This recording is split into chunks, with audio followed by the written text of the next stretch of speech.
तो नमस्कार विद्यार्थियों, स्टडी विद शिव की ऑनलाइन क्लासेज में आपका स्वागत है। अपन चल रहे थे आगे अम्ल क्षार पे और आगे चलते हुए अपन ने अम्ल क्षार को कंप्लीट किया और अम्ल क्षार के टॉपिक को कंप्लीट करने के बाद में जो आगे टॉपिक आता है वो है अपना कौन सा, लवण। क्योंकि अपना जो लेसन था उसी का नाम ही यही था, अम्ल क्षार एवं लवण। तो अम्ल और क्षार अपन ने लगभग कंप्लीट पढ़ लिया। हालांकि अम्ल और क्षार मिलकर ही लवण का निर्माण करते हैं, फिर भी अम्ल और क्षार को अपन ने बहुत अच्छे से पढ़ा। अम्ल क्षार के बाद में अपन ने पीएच को पढ़ा।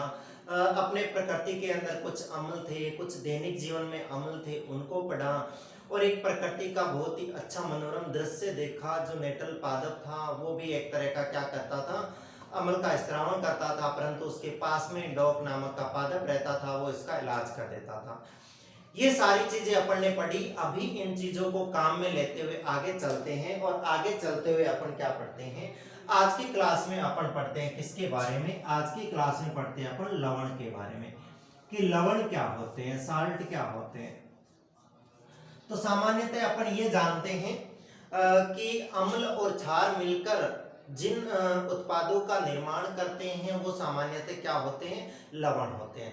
या ये कह सकते हैं कि इनका निर्माण लवणों का निर्माण, इनका निर्माण सामान्यतः किससे होता है, सामान्यतः अम्ल एवं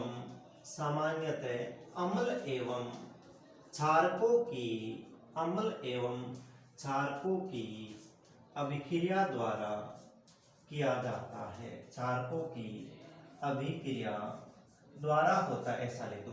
इनका निर्माण सामान्यतः अम्ल एवं क्षारकों की अभिक्रिया द्वारा होता है। लवण के बारे में इतनी सी बात आपको याद रखनी है। ये पूछ लेंगे कि लवण का निर्माण कैसे होता है, तो अम्ल और क्षार आपस में मिलकर किसका निर्माण कर लेते हैं, लवण का। जैसे मैं यहाँ पे लिख दूं, देखो एक अम्ल है और एक क्या है अपने पास में, क्षारक है। ये अम्ल और क्षारक जब आपस में मिलेंगे तो ये रिएक्शन करके क्या बना लेंगे, एक तो लवण बना लेंगे और एक क्या बना लेंगे, जल बना लेंगे। ये अपन ने अच्छे से पढ़ा था, बहुत बार पढ़ लिया कि अम्ल और क्षार मिलकर आपस में लवण और क्या बनाते हैं, जल बनाते हैं। हालांकि पहला पार्ट जो पढ़ा था उसके अंदर भी पढ़ा था कि ये एक प्रकार की उदासीनीकरण अभिक्रिया है और पीछे जो अम्ल क्षार पढ़े थे उनके गुणों के अंदर, दोनों के गुणों के अंदर इसको पढ़ा था और आज फिर से इसको लवण के अंदर भी पढ़ रहे हैं। ठीक है भाई, अम्ल और क्षार जो होते हैं वो मिलके लवण का निर्माण कर लेते हैं। मैं ये लिख सकता हूं कि लवण जो होते हैं ना, लवण सामान्यतः ऐसे लिख दूं, लवण सामान्यतः इनकी जो प्रकृति होती है, लवण सामान्यतः अम्लीय, लवण सामान्यतः अम्लीय, क्षारकीय, अम्लीय, क्षारकीय अथवा लवण सामान्यतः अम्ल, क्षारकीय अथवा उदासीन प्रकृति के होते हैं। कैसी प्रकृति के होते हैं, उदासीन प्रकृति के होते हैं। ये बात भी आपको याद रखनी है। आपको पूछ लेंगे कि लवणों की प्रकृति कैसी होती है, तो आप कहोगे कि भाई लवणों की प्रकृति जो होती है ना, वो अम्लीय भी हो सकती है, वो उदासीन भी हो सकती है और वो क्षारकीय भी हो सकते हैं। अगर किसी का विलयन का पीएच मान 7 से कम होगा तो कह देंगे वो लवण क्या है, अम्लीय है। यदि किसी का पीएच मान खुद 7 होगा तो कह देंगे वो कैसा विलयन है, उदासीन है। और यदि किसी का पीएच मान 7 से ज्यादा हो जाएगा तो उसको क्या कह देंगे, वो क्या है, क्षारकीय विलयन है। चलो देखिए इनकी प्रकृति किस आधार पे होती है, अम्लीय कब होती है, क्षारकीय कब होती है और इनकी प्रकृति उदासीन कब होती है। मैं देखो पहली बात लिखता हूं, पहली बात क्या लिखता हूं, यदि क्या होता हो, यदि प्रबल अम्ल, कौन सा अम्ल, प्रबल अम्ल किसके साथ में रिएक्शन कर ले, प्रबल अम्ल किसके साथ रिएक्शन कर ले, प्रबल क्षार के साथ रिएक्शन कर ले। प्रबल अम्ल किसके साथ रिएक्शन कर ले, प्रबल क्षारक के साथ। तो जो बनने वाला लवण है वो बनने वाला लवण किस प्रकृति का होगा, वो उदासीन प्रकृति का होगा और इसकी जो पीएच मान है वो कितनी होगी, 7 होगी।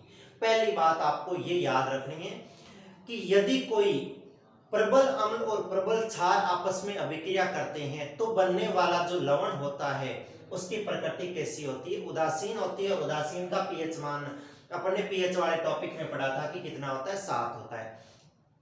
पेपर में आपको क्या पूछेगा, वो ये पूछेगा उदासीन लवण का निर्माण करने के लिए उपयुक्त अभिक्रिया लिखिए। आपको पता होगा ना कि प्रबल अम्ल और प्रबल क्षार मिलकर ही उदासीन लवण बनाते हैं, तो आपको नंबर मिलेंगे, नहीं तो नहीं मिलेंगे। देखना प्रबल अम्ल जैसे आप जानते हो, मैंने कल उदाहरण इसलिए लिखवाए थे, हालांकि मैंने कहा था इनको याद मत करना, पर याद नहीं करोगे तो ये समीकरण नहीं बन पाएगी। कल मैंने बताया था प्रबल अम्ल के अंदर HCl, HNO3, H2SO4 और दुर्बल अम्ल जो था उसके अंदर बताया था CH3, COOH। और जो प्रबल क्षारक थे उसके अंदर KOH, NaOH ये थे, और जो दुर्बल क्षारक थे उसके अंदर MgOH का होल ट्वाइस और NH4OH यानी अमोनियम हाइड्रोक्साइड था। देखो प्रबल अम्ल ले लिया HCl, और इधर प्रबल क्षार ले लेता हूं, ये सबसे ज्यादा प्रबल है। हालांकि इनको अपन ने कल भी पढ़ा था, ये इसका पीएच मान कितना होता है 14, और इसका पीएच मान कितना होता है 0 से 1 के बीच में। वो प्रबल अम्ल है और ये प्रबल क्षार है। ये आपस में रिएक्शन करेंगे तो क्या बना लेंगे, देखो एक तो ये दोनों मिलके यहाँ से क्या बना लेंगे NaCl बना लेंगे, और पीछे बचेगा क्या H2O, तो ये H2O बन जाएगा। हालांकि इस समीकरण को संतुलित करके लिखना चाहिए। हाइड्रोजन 1 है, हाइड्रोजन 2 है, देखो एक इधर और एक इधर, हाइड्रोजन इधर भी 2 है, इधर क्लोरीन 1 है, इधर भी क्लोरीन 1 है, सोडियम 1 है, सोडियम 1 है, सारे काम बराबर, ऑक्सीजन 1 है, संतुलित है।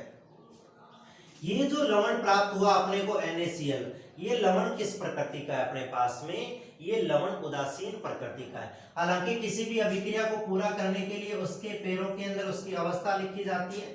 ये जलीय विलयन लिया जाता है, ये भी जलीय विलयन में ही प्राप्त होता है, और ये कैसा होता है लिक्विड होता है। तो बात समझ में आ गई आपको कि यदि प्रबल अम्ल और प्रबल क्षार मिलेंगे तो ही उदासीन लवण बनेगा, अन्यथा उदासीन लवण नहीं बनेगा। तो आपको कह देगा उदासीन लवण बनाने की प्रक्रिया की एक रासायनिक समीकरण लिखिए, आपको ये लिख देनी है।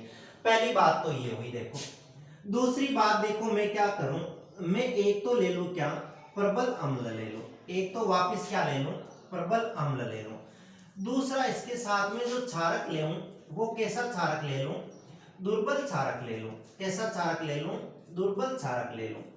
एक प्रबल अम्ल हो गया, एक दुर्बल क्षारक हो गया। अब देखो वो प्रबल है मतलब वो तरोताजा है, मोटा है, और ये दुबला पतला है। फिर जो चलेगी किसकी, यहाँ पे अगर इन दोनों में लड़ाई भी करवा दी जाए दो जनों के अंदर, तो जीत किसकी होगी, जो प्रबल होगा मजबूत होगा इसी की होगी। तो फिर हम कह सकते हैं कि इन दोनों से, किससे, प्रबल अम्ल और दुर्बल क्षार से मिलकर जो बनने वाला लवण है वो लवण किस प्रकृति का होगा, वो लवण अम्लीय प्रकृति का होगा। कैसी प्रकृति का होगा वो विलयन, अम्लीय प्रकृति का होगा। क्योंकि अम्ल प्रबल है तो अम्ल का वर्चस्व रहेगा, प्रबल जो होगा उसका वर्चस्व रहेगा।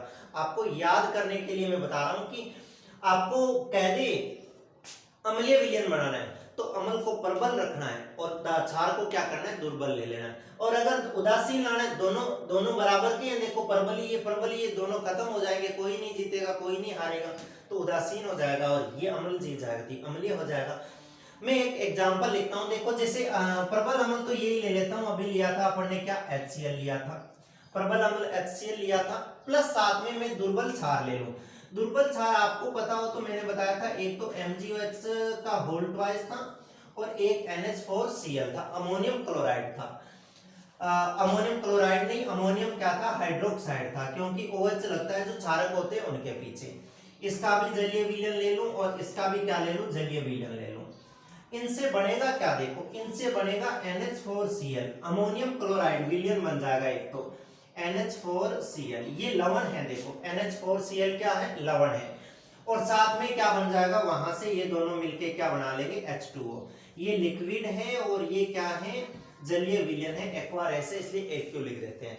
इसको चेक कर लेते हैं, संतुलित है क्या, हाइड्रोजन 1 और 4 5 और 1 कितने 6, तो यहाँ पे 4 और 2 6, वहां पे देखो क्लोरीन 1, यहाँ पे क्लोरीन 1, यहाँ पे ऑक्सीजन 1, यहाँ पे ऑक्सीजन 1, और सारी संतुलित है रासायनिक समीकरण तो संतुलित कर लेंगे, चलो अपने पहले पार्ट की बात है वो तो। पर आपको समझ में आया ना कि प्रबल अम्ल अगर दुर्बल क्षारक के साथ में रिएक्शन कर ले तो बनने वाला जो अपना लवण होगा या बनने वाला जो उत्पाद होगा, बनने वाला लवण होगा, उसकी प्रकृति कैसी होगी, अम्लीय होगी। तो मैं एक बात साइड में हो जाता हूं, आप इसको उतार लीजिए कि पहले तो ये उतार लीजिए कि सामान्यतः लवणों का निर्माण प्रबल अम्ल और प्रबल क्षारकों से होता है। ये अभिक्रिया लिख लेना एक ऐसी। इसके बाद में लिख लेना इनकी प्रकृति अम्लीय, क्षारीय या उदासीन हो सकती है। और फिर नीचे लिखना कि यदि प्रबल अम्ल, ऐसे भाषा में लिखना आप कि प्रबल अम्ल तथा प्रबल क्षारक मिलकर उदासीन लवण का निर्माण करते हैं, जैसे बाद में ये समीकरण लिखना, उसके नीचे ये रासायनिक समीकरण लिख लेना। बाद में दूसरी बात आप लिखना भाषा के रूप में कि प्रबल अम्ल और दुर्बल क्षारक मिलकर अम्लीय प्रकृति के लवण का निर्माण करते हैं, बाद में ये समीकरण लिखना और बाद में क्या करना, ये वाला एग्जाम्पल उतारना। अब मैं चलता हूं एक, क्योंकि यहाँ पे प्रकृति तीन तरह की थी, अम्लीय थी, उदासीन थी, क्षारकीय थी। अब पता करते हैं क्षारक कैसे बनेगा। अब आप तो खुद समझ गए होंगे कि क्षारक कैसे बनेगा, बात फिक्स है कि क्षारक बनेगा तो फिर क्षार कैसा होना चाहिए, प्रबल होना चाहिए, अम्ल कैसा होना चाहिए, दुर्बल होना चाहिए। देखिए मैं बनाता हूं यहाँ पे, अम्ल कैसा होना चाहिए और क्षार कैसा होना चाहिए, और अपन बात करते हैं किसकी, तीसरा जो एग्जाम्पल है अपना उसकी बात करते हैं, तीसरी जो प्रकृति है इसकी उसकी बात करते हैं। देखो तीसरी प्रकृति की बात करते हैं तो देखो यहाँ पे मैं उल्टा लिख देता हूँ, यहाँ पे इसको भी मिटा देता हूँ, मैं ये लिख देता हूँ क्या कि अपने पास में क्या लेना है, यहाँ पे प्रबल क्षारक लेना है, तभी तो जाके जो विलयन बनेगा उसकी प्रकृति क्षारीय होगी। प्रबल क्षारक लेना है, इसकी रिएक्शन किससे करवा देनी है, इसकी रिएक्शन करवा देनी है दुर्बल अम्लों के साथ, क्योंकि लवण बनेगा तो 100% किस किस को मिलना पड़ेगा, अम्लों और क्षारों को मिलना पड़ेगा। अगर दोनों पावरफुल मिल गए तो उदासीन, अम्ल ज्यादा पावरफुल है तो अम्लीय विलयन, क्षारक ज्यादा पावरफुल है तो क्षारीय विलयन। प्रबल अम्ल, प्रबल क्षार और दुर्बल अम्ल मिलके जो विलयन बनाएंगे वो विलयन कैसा बनेगा या वो लवण कैसा बनेगा, क्षारकीय लवण बनेगा। जो प्रकृति होगी उस लवण की कैसी होगी, क्षारकीय होगी। कैसे होगी समझो, देखो मैं एक कोई भी प्रबल क्षार ले लेता हूं, प्रबल क्षार में इसमें एक ले लेता हूं कौन सा, NaOH, ये एक तरह का प्रबल क्षार है ना, NaOH ले लेता हूं। और दुर्बल अम्ल ले लेता हूं, मैंने अभी बताया था और कल की क्लास में भी बताया था कि शुरुआत वाले जो तीन थे HCl, HNO3, H2SO4 वो प्रबल थे, और जो CH3COOH था, CH3COOH, आपको पता होगा CH3COOH होता है एसिटिक अम्ल होता है। और कल अपन ने पढ़ा था कि सिरका जो होता है, विनेगर जो होता है, उसके अंदर क्या होता है, एसिटिक अम्ल होता है। इसका भी जलीय विलयन ले लेते हैं, इसका भी जलीय विलयन ले लेते हैं और देखो रिएक्शन करवा देते हैं। ये CH3COO, ये लिख देता हूं CH3COO, यहां से ये Na आके जुड़ जाता है और इसके अंदर ये जुड़ जाता है, और ये एक तरह का क्या है अपने पास में, क्षारकीय लवण है। क्योंकि ये कैसा लवण है, क्षारकीय क्यों है, क्योंकि ये प्रबल क्षारक से मिलकर बना है अम्लों के साथ रिएक्शन करके, प्लस साथ में जल तो बनेगा ही H2O। इसकी जो प्रकृति होगी मेन अपने को वो ध्यान रखनी है, वो कैसी प्रकृति होगी, वो होगी अपने क्षारकीय प्रकृति। तो इस हिसाब से अपन ने क्या किया, आपको सीधा पूछेगा वो। थोड़ा सा ये भी बात कर लेते हैं, जैसे मैंने बताया था कि अगर कोई विलयन प्रबल अम्ल और प्रबल क्षारक मिलते हैं तो उदासीन होते हैं, इसका पीएच मान क्या होता है, 7 होता है। यदि प्रबल अम्ल और दुर्बल क्षार मिलते हैं तो अम्लीय प्रकृति के लवण बनते हैं और इनका पीएच मान जो होता है वो क्या होता है, 7 से कम होता है। उसके नीचे ही लिख लेना, जैसे इसकी बात लिखो तो यहाँ लिख लेना तथा इनका पीएच मान, किनका पीएच मान, इन क्षारकों का पीएच मान, तथा इनका पीएच मान, तथा इनका पीएच मान जो होता है वो 7 से क्या होता है, अधिक होता है। इनका पीएच मान 7 से अधिक होता है। तो ये बात ध्यान रखना आप इस पीएच मान की। तो इस हिसाब से अपन ने क्या किया कि इस क्लास के अंदर अपने लवण थे, लवण 3 प्रकार के लवण थे। एक लवण कैसे बन रहे थे अपने पास में, उदासीन लवण बन रहे थे, एक बन रहे थे क्षारीय लवण और एक बन रहे थे कैसे, अम्लीय लवण। यानी प्रबल अम्ल और प्रबल क्षार मिलके उदासीन, प्रबल अम्ल और दुर्बल क्षार मिलकर कौन से, अम्लीय, और प्रबल क्षार और दुर्बल अम्ल मिलकर किसका निर्माण कर लेंगे, दोबारा देखो, प्रबल अम्ल और प्रबल क्षार मिलके, प्रबल अम्ल और प्रबल क्षार उदासीन, प्रबल अम्ल और दुर्बल क्षार मिलके अम्लीय, प्रबल अम्ल, प्रबल क्षार और दुर्बल अम्ल मिलके किसका बनाएंगे, क्षारीय। जो प्रबल होगा ना उसी का ही आगे क्या बनेगा, लवण बनेगा। बस आप इस बात को दिमाग में संजो के रखना।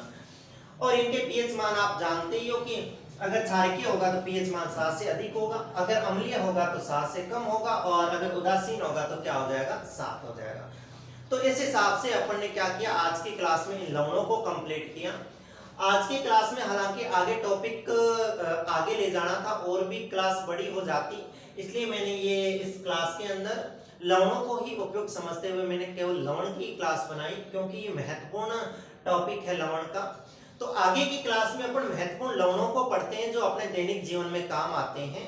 और आगे की क्लास में अपन पढ़ते हैं लवणों को, आगे लवणों के प्रकारों को। तब तक के लिए धन्यवाद।